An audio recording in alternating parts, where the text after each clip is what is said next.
जिजाऊ होत्या रायगडावर उभ्या शिवबाला हाक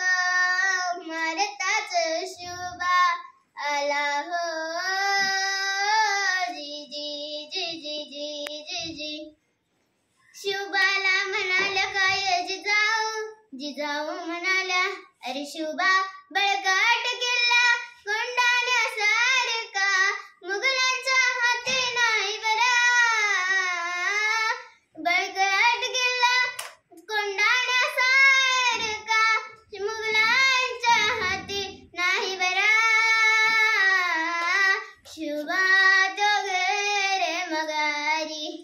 शिवबा तो घर माघारी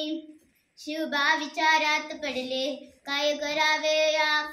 कामगिरीवर कोणाला लावावे होते रायबाच्या लग्नाला आमंत्रण देण्यासाठी तानाजी आले शिवबाला दिले आमंत्रण म्हणाले शिवबा माझ्या मुलाच्या लग्नाला या शिवबा म्हणाले मी नाही येऊ शकणार आम्ही कोंढाण्याच्या कामगिरीवर जाणार आहोत शिवबा म्हणाले आम्ही कोंढाण्याच्या कामगिरीवर जाणार आहे हे शब्द ऐकताच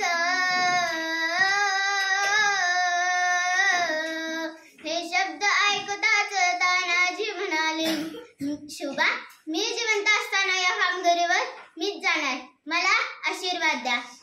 तानाजी निघाले कोंढाण्याच्या कामगिरीवर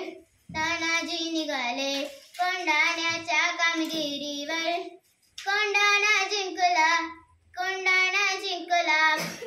पण शेवटची लढाई दोन शूरांची हो झाली